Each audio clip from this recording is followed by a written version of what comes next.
Hvala, predsedujoči, in lep pozdrav, kolegice in kolegi. Ponovno se na tem mestu sprašujem, ali imamo konsenz okoli tega, v kakšni državi si želimo živeti. Odraščala sem namreč v duhu in mišljenju, da je v nas trdno zakoreninjeno, da si želimo negovati in krepiti solidarni model razvoja Slovenije. In prepričana sem, da je tak model dober, pravičen in prinaša visoko kvaliteto življenja vsem državljankam in državljanom. S svojim delom in ustvarjanjem v aktivni dobi skrbimo za vse šoloobvezne otroke ter za vse starostnike v dobi prejemanja pokojnine. Skrb je namenjena tudi vsem, ki iz takih in drugačnih razlogov za delo niso sposobni.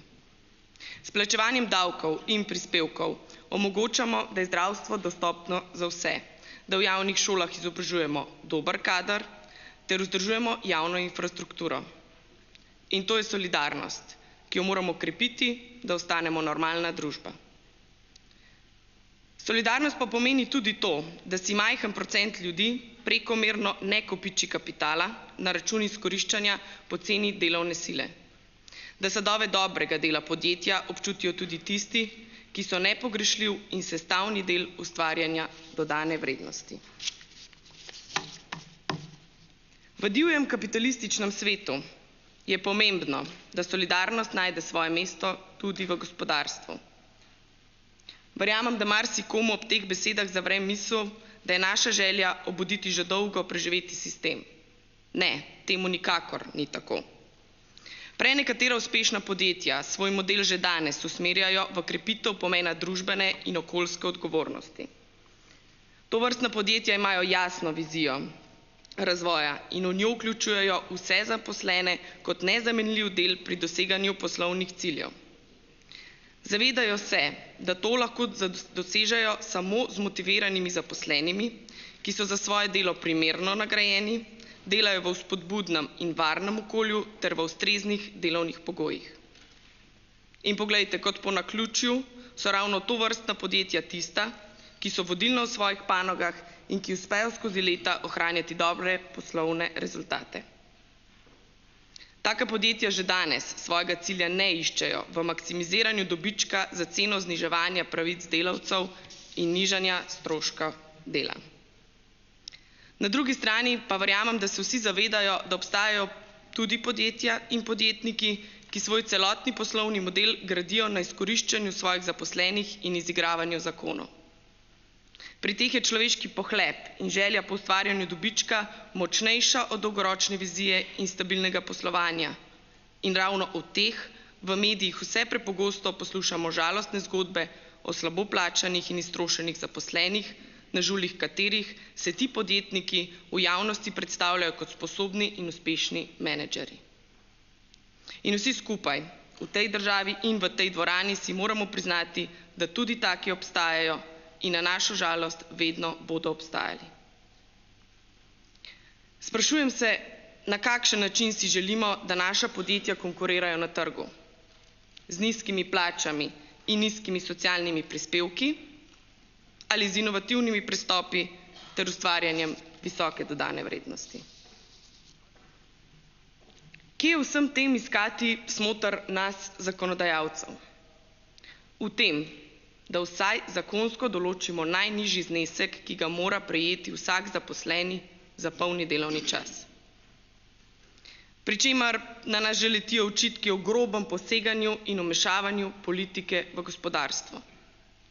Na tem mestu mi oprostite za moj delni cinizem, ampak ali se država vmešava tudi, ko gradi ceste in mostove, deli subvencije in izobražuje kader? Država mora gledati in videti celoto, katere sestavni del je gospodarstvo. Del pa so tudi prejemniki minimalne plače. Ker se dvig ni zgodil sam po sebi, je politika ocenila, da je čas za ureditev tega z novelo zakona. Pri vsem skupaj nam še največ lahko povejo tudi podatki. Po podatkih Ministrstva za delo se je neto čisti dobiček gospodarskih družb v zadnjih letih povečal za skoraj 19-krat. S 169 milijonov evrov v letu 2013 na skoraj 3,2 milijardi evrov v letu 2016. V letu 2017 je ta znašal že 3,6 milijarde evrov. In nepogrešljivi del ustvarjanja tega dobička so bili tudi zaposleni. Za zvišanje minimalne plače bi podjetja v povprečju namenila 0,6% svojega dobička, pri čemer so spremembe v smeri višje produktivnosti vsem nam dobro znane. Dvig bi v letu 2019 pomenil 28,69 evra mesečno več v denarnici zaposlenega. Plača bi se zvišala 69.984 zaposlenim, od katerih jih v zasebnem sektorju danes minimalno plačo prejema 34.701 zaposlen. Minimalna plača je vsa ta leta, skoraj vsa ta leta, določena pod pragom tveganja revščine. Torej smo soočeni s tem, da nekateri v naši državi za svoje opravljeno delo niso plačani niti toliko, da bi dosegli prag revščine. In vse navedeno ter še več drugih argumentov je razlog, da zavračamo povsem utemeljeno očitke o grobem poseganju v višino minimalne plače. Od mojega rojstva pa do danes se delodajalci in delojemalci niso bili sposobni dogovoriti glede višine minimalne plače. Socialni dialog na tem področju je še kako pomemben. Vendar se je potrebno zavedati, da minimalne plače v Sloveniji nikoli nismo dvignili s soglasjem delodajalcev. V januarju 2018 je med socialnimi partnerji potekala intenzivna razprava o predlogu tedanje ministrice za delo, da se minimalna plača dvigne približno za toliko, kot je zapisano v tem predlogu zakona. Sindikati so takrat vztrajali na precej višjem odstotku dviga, medtem ko so delodajalci logično vztrajali na občutno nižjem. Prav tako so se socialni partnerji o dvigu minimalne plače imeli možnost pogovarjati na seji Ekonomsko-socialnega sveta, ki je bila 16. novembra 2018. Pa tam vsebinske razprave ni bilo. Zatorej ne gre pričakovati, da bodo tokrat predstavniki gospodarstva navdušeno prikimali predlaganim spremembam o dvigu minimalne plače. Pomisleka o pomanjkanju dialoga ne moremo povsem sprejeti. Vedno znova govorimo o zvišanju minimalne plače zgolj takrat, ko so vloženi predlogi zakonov, katerim se nato očita arbitrarno določanje minimalne plače brez soglasja socialnih partnerjev. Imam občutek, da enostavno nikoli ne bo pravi čas za razpravo o dvigu minimalne plače. Menimo, da je bilo časa in prostora za vse javne diskusije, mnenja in analize dovolj. In ocenili smo, da je potrebno od besed preiti k dejanjem ter stopiti korak naprej. In danes je storjen prvi korak, prva obravnava zakona. V poslanski skupini Liste Marjana Šarca v celoti podpiramo dvig minimalne plače.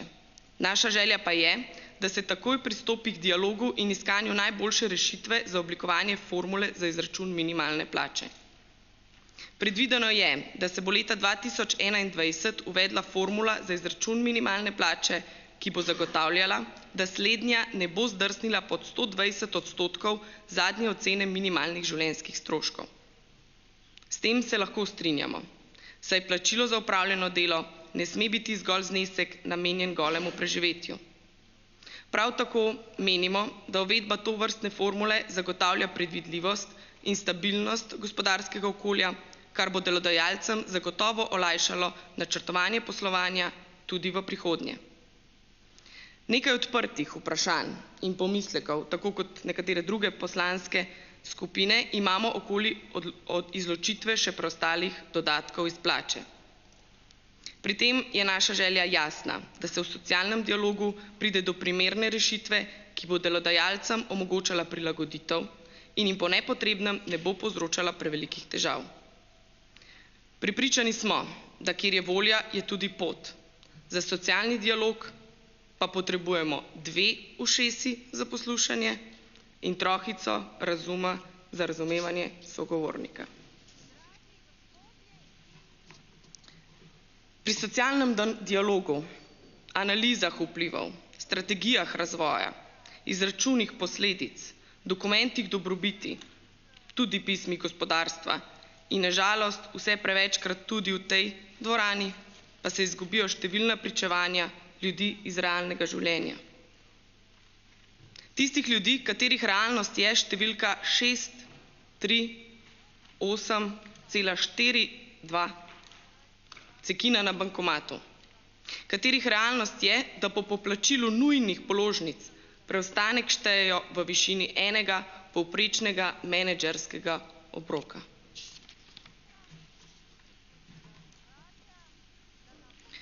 V veliki multinacionalki delam kot agencijski delavec, in sicer po pogodbi za 6 mesecev. Pogodbe se seveda verižijo že nekaj let. Ko se mi izteče pogodba, grem na drugo agencijo in spet imam delo. Moje delo poteka v 3 izmenah. Za svoje delo prejmem minimalno plačo.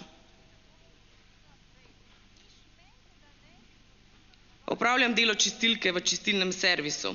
Vsak dan počistim več objektov na različnih lokacijah. V pogodbi piše, da je moj delovnik 8 ur dnevno. Kljub temu pa ne pomnim dneva, ko ne bi delala krepko preko 12 ur na dan. Delati moram ne zaradi sebe, jaz bi že preživela. Svojemu otroku želim omogočiti vsaj minimalne pogoje, da se bo izšolal, da bo imel otroštvo ter da bo postal pošten državljan s perspektivo in poklicem. Glede kršitev delovnopravne zakonodaje sem tiho, saj se bojim za svojo službo.